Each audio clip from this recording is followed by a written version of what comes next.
अस्सलाम वालेकुम नाजरीन, जैसा कि पिछली एपिसोड के आखिर में आपने देखा था कि बारकुन के सिपाहियों ने उमर साहब के तमाम सिपाहियों को मार दिया होता है और फिर इसके बाद वो उमर साहब को भी मार देता है। उमर साहब को मारने के बाद वो छत पर आता है और तमाम सिपाहियों से मुखातब होकर कहता है, उमर, इवाज और उस्मान वो सब निजाम और इत्तेहाद की बातें करते हैं, लेकिन वो नहीं जानते कि इत्तेहाद अफरा तफरी से आता है। मैं सरहदों को जला दूंगा, मैं इनके इत्तेहाद को तोड़ दूंगा और इन्हें मेरी खिदमत करना होगी। हम कमजोर नहीं हैं जो अपना मुस्तकबिल ख्वाब देखने वालों को मुंतखब करने दें। मैं खौफ से हुकूमत करूंगा और ताकत के साथ रहनुमाई करूंगा। और फिर कहता है, इवाज साहब का भी वही अंजाम होगा जो उमर साहब का हुआ है, उस्मान का भी ऐसा ही होगा। और फिर उसके तमाम सिपाही बारकुन साहब जिंदाबाद, बारकुन साहब जिंदाबाद के नारे लगाने लग जाते हैं।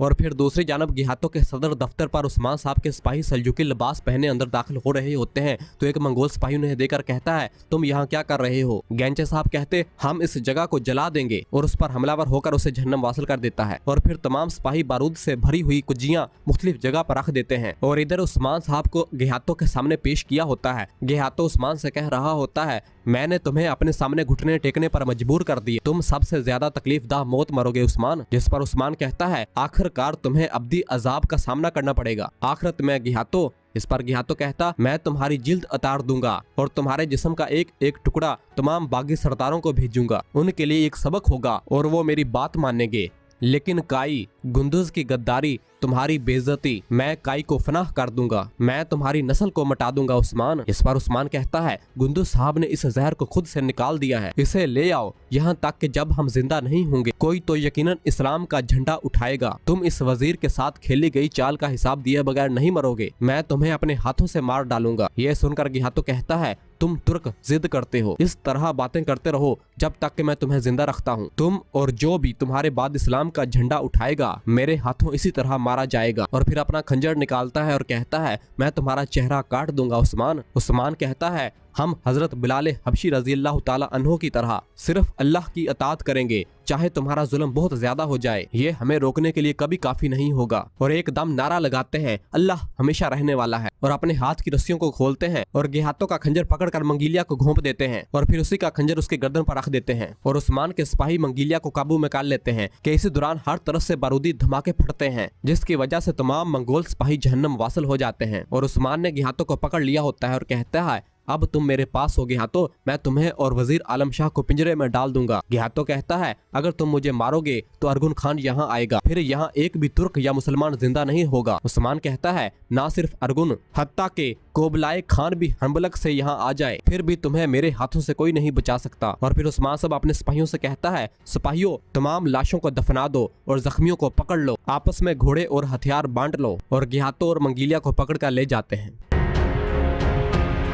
और दूसरी जानब जंगल में बारकुन ने उमर साहब के तमाम सिपाहियों की लाशों को एक खड्डा खोदकर उसके अंदर डाल दिया होता है। और उसका सिपाही जैसे ही मिट्टी डालने लगता है तो बारकुन कहता है, रुको। और फिर उसके पास आता है और कहता है, तुम मेरे पास सबसे बेहतरीन तीर अंदाज हो, इससे पहले कि दुश्मन एक तीर चलाए तुम इन पर 3 तीर चलाते हो, लेकिन क्या तुम्हारी जुबान भी तुम्हारी कमान की तरह सख्त है? जिस पर वो सिपाही हाँ में सर हिलाता है। बारकुन उसे पकड़कर कहता, तुम मेरे राज जानते हो? वो सिपाही कहता, हाँ जनाब। बारकुन कहता, नहीं, ये बहुत बुरी बात है, ये तुम्हारे संभालने के लिए बहुत भारी है। और फिर अपना खंजर निकालता है और उसके पेट में घोंप देता है और कहता है, तुम्हें मालूम नहीं होना चाहिए था, अब जो कुछ भी तुम जानते हो तुम्हारे साथ ही इस कब्र में जाएगा। और उसे मारकर उसे भी खड्डे के अंदर फेंक देता है। और फिर दूसरे सिपाही के पास आता है और उसे कहता है, वो भेड़िया जो पूरे रेवड़ पर खुद ही हमला कर सकता है, तुम मुझे बताओ मेरा मकसद क्या है? इस पर वो सिपाही कहता है, किसी भी कायम शुदा निजाम को तबाह करना हजूर। ये सुनकर बारकुन कहता है, जो मेरे मकसद को जानता है मेरा राज भी जानता है, और अपने खंजर से उसका गला काट देता है और उसे भी उस खड्डे के अंदर फेंक देता है। और फिर इसी तरह तमाम सिपाहियों को मारने के बाद हसामुद्दीन के पास आता है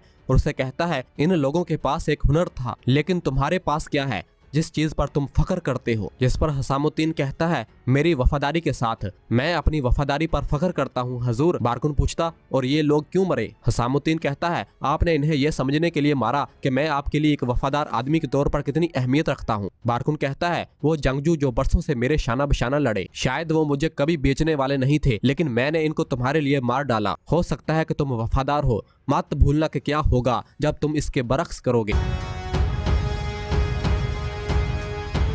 और फिर दूसरी जानब काई कबीले में जरकुताय अपने हाथ में तीर पकड़े अंदाजा लगा रहा होता है और कह रहा होता है मेरे हजूर का खेमा इस तरफ है और मेरे भाइयों का खेमा इस तरफ है, इस तरह खाने के लिए खेमा बहुत दूर होगा, मैं अपना खेमा किस जगह पर बनाऊं। और सोच विचार कर रहा होता है कि इतने में ही आइगुल वहां पर आ जाती है और पूछती है जरकुताय तुम पागलों की तरह क्यों घूम रहे हो, तुम जख्मी होने की वजह से यहाँ ठहरे हुए हो। इस पर जरकुताय कहता मैं सोच रहा हूँ कि मैं अपना खेमा कहाँ बनाऊं, जब मैं फैसला करूंगा तो मैं आपको बताऊंगा। आइगुल कहती इसमें सोचने की क्या बात है, कहीं भी बना लो। जरकुताय कहता नहीं ये बहुत अहम मामला है। आइगुल कहती है इतना मत सोचो जरकुताय, बस तीर फेंको, जिस जगह तीर गिरेगा हम वहां अपना घर बना लेंगे। जरकुताय कमान से तीर खींचता है लेकिन तीर चला नहीं पाता और फिर आइगुल उससे कमान ले लेती है और कहती है मुझे थोड़ा सोचने दो, और कमान से तार खींचती है और तीर फेंक देती है। और फिर जरकुताय कहता मैं चाहता था कि तुम तीर चलाओ पागल लड़की। और फिर आइगुल कहती चलो आप हमारा घर बनाएं, मैं मलहून खातून और ओज खातून के साथ जाऊंगी, मुझे काम है चलो। और वहां से जाने लगती है तो जरकुताय कहता मैंने, तुम पागल हो गई हो, मेरी कांपें टांग रही हैं, मैं ये कैसे करूंगा पागल लड़की। लेकिन आइगुल वहां से बिना जवाब दिए चली जाती है।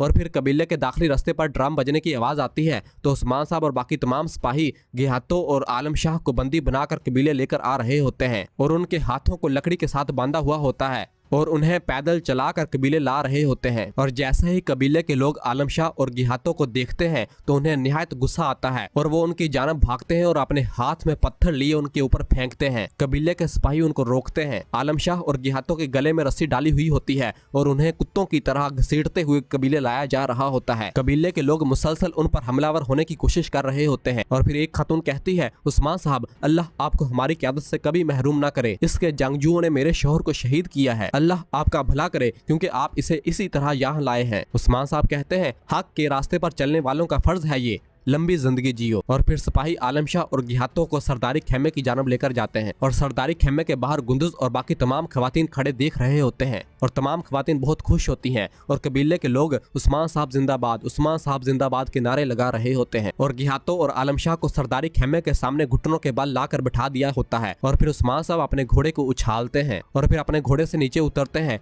और सामने जाकर खड़े हो जाते हैं।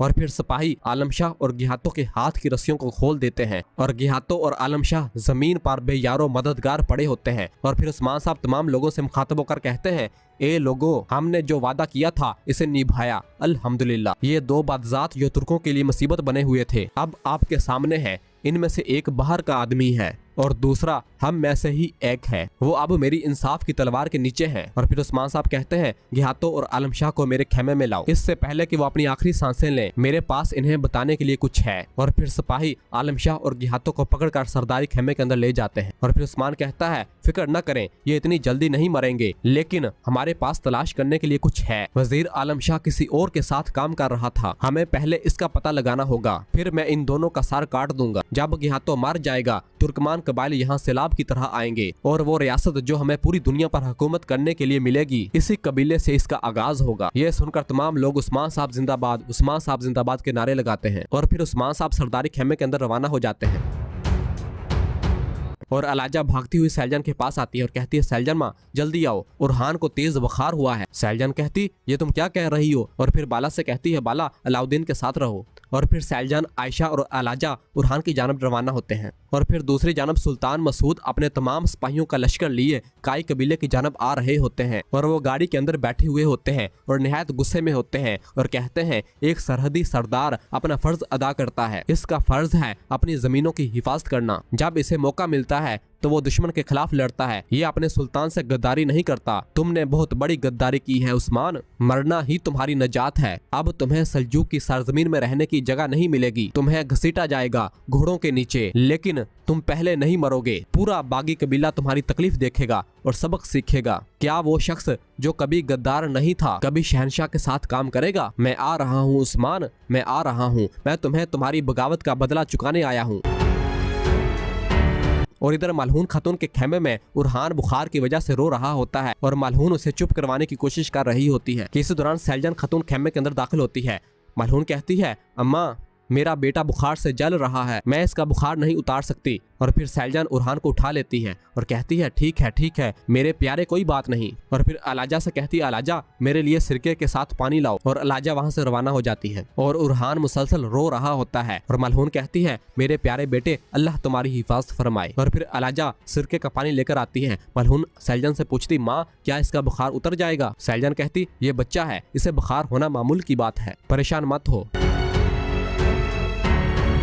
और दूसरी जानब कारवां सराय में गंगूर बारकुन के पास आया हुआ होता है और उमर साहब की लाश को देखता है और कहता है शाबाश बारकुन, तुमने अच्छा काम किया है, सरहदों को एक मसले से निजात मिल गई है, एवाज के साथ भी इसी तरह होगा। और फिर उठकर बारकुन के पास आता है और उसे सोने से भरी थैली देता है। बारकुन उस थैली को खोलता है और सोने के सिक्कों को गंगूर के सामने फेंक देता है। गंगूर पूछता क्या ये काफी नहीं है? बारकुन वो थैली गंगूर के मुंह पर मारता है। गंगूर गुस्से से कहता तुम क्या कर रहे हो अहमक? और गंगूर के सिपाही बारकुन पर हमलावर होते हैं तो बारकुन एक ही लम्हे में सबको मार देता है और अपना खंजर गंगूर की गर्दन पर रख देता है और पूछता है क्या तुम मुझसे डरते हो गंगूर? गंगूर कहता मैं तुमसे क्यों डरूंगा? बारकुन कहता है तुम्हें डरना चाहिए। गंगूर कहता तुम्हें इसकी कीमत अदा करनी होगी बारकुन। बारकुन कहता मैं तुम्हारी जान बचा रहा हूँ, हालांकि तुमने मेरी बेइज्जती की है और तुम मुझे चंद सिपाहियों के लिए अदायगी करोगे। गंगूर पूछता किस बेइज्जती की बात कर रहे हो? बारकुन कहता क्या मैंने इतने कम सोने के सिक्कों के बदले उमर को कत्ल किया? तुम मुझे खरीद नहीं सकते,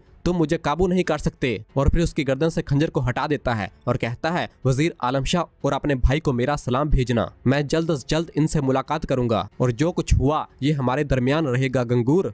और गंगूर वहां से रवाना हो जाता है। और इसी जगह पर एपिसोड खत्म करते हैं।